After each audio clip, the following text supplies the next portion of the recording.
આપનું હાર્દિક સ્વાગત છે. નમસ્કાર. ફાગણ માસના પૂર્ણિમાના દિવસે આપણે હોલિકા દહનનો તહેવાર મનાવીએ છીએ.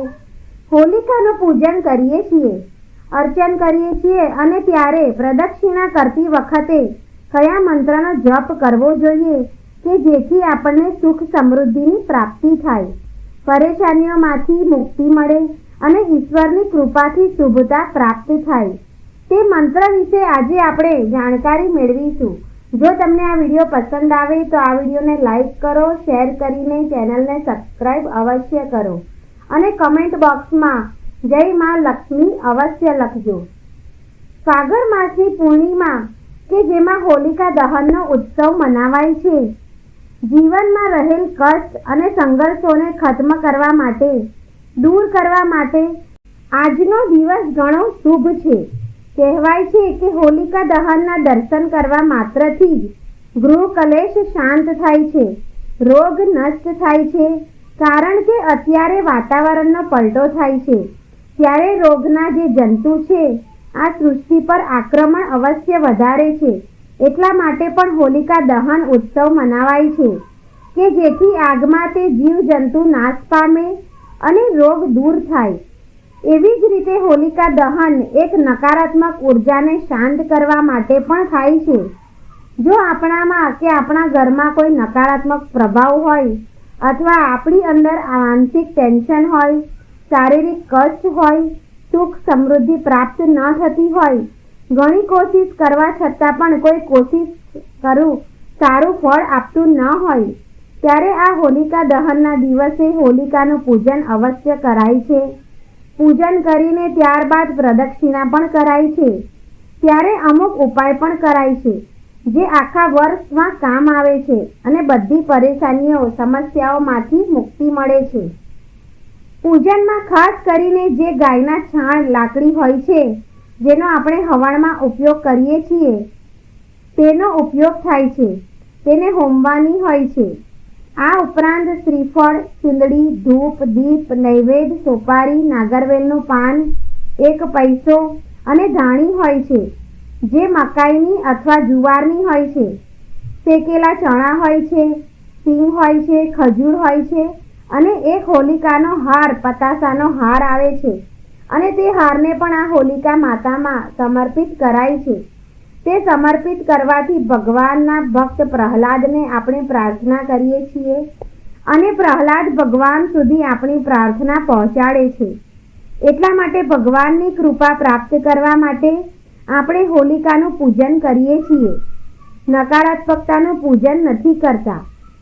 હોલિકા નકારાત્મકતાનું પ્રતીક છે જ્યારે પ્રહલાદજી સકારાત્મક શક્તિનું પ્રતીક છે.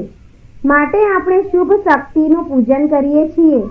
ભગવાનના ભક્તનું પૂજન કરવાથી કહેવાય છે કે આખું વર્ષ સુખમય અને મંગલકારી રહે છે. આમ જોઈએ તો હોલિકાની રાખ અશુભ કહેવાય છે. હોલિકા તેમાં ભસ્મ થઈ હતી તો આ તેની રાખ જ થઈ.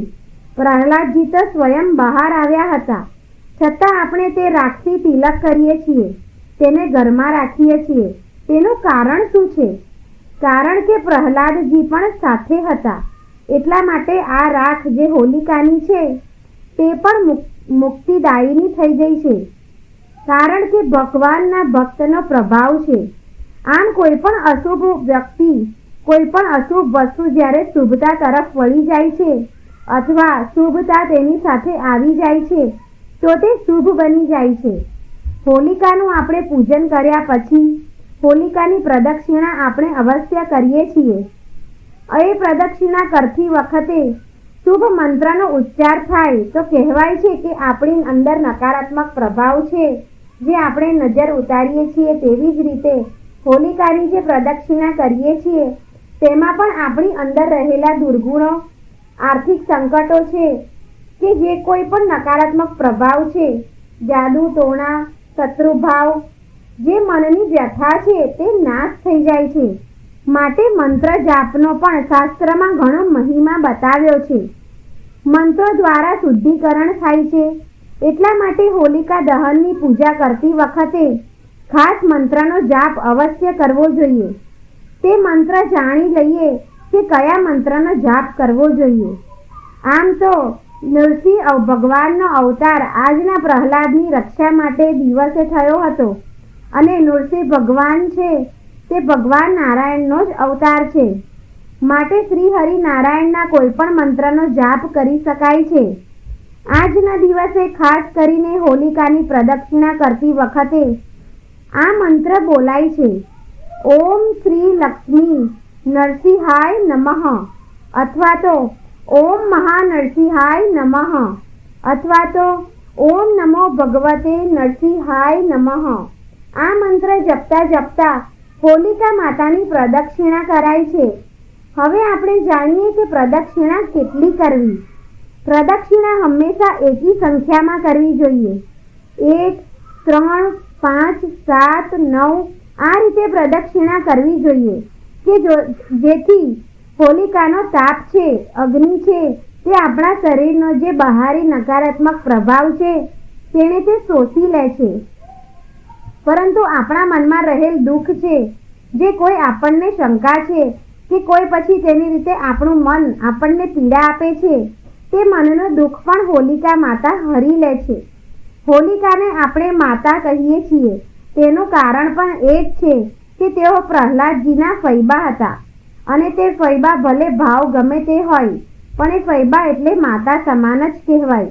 અને ભક્તની માતા એટલે આપણે તેને માતા કહીએ છીએ કારણ કે મહાન ભક્ત પ્રહલાદજી કહેવાય છે. તેમના સંબંધ અનુસાર આપણે તેમને માતા કહીએ છીએ. અને હોલિકા માતાની પૂજા કરતી વખતે આ મંત્રનો જો જાપ કરવામાં આવે તો તમામ નકારાત્મક પ્રભાવ નષ્ટ થાય છે કારણ કે નરસિંહ ભગવાન તંત્ર મંત્રના દેવતા છે. હોલિકા દહનના દિવસે અમુક શુભ ઉપાય કરવા જોઈએ, જેમ કે આર્થિક પરેશાની થતી હોય અથવા જીવનમાં કોઈ પણ સમસ્યા આવતી હોય, સંકટ આવતું હોય અને બહાર જવાનું નામ ન લેતું હોય ત્યારે આ હોલિકા દહનના દિવસે એક નારિયેળ છે, આખું નારિયેળ, તે લઈને ઘરમાંથી એક વખત ફેરવીને તેને હોલિકા દહનમાં પધરાવી દેવું જોઈએ. આમ કરવાથી દરેક સમસ્યામાંથી ધીરે ધીરે છુટકારો અવશ્ય પ્રાપ્ત થશે અને લક્ષ્મીની કૃપા પણ પ્રાપ્ત થશે. કારણ કે હોલિકા એ એક મહાયજ્ઞ છે.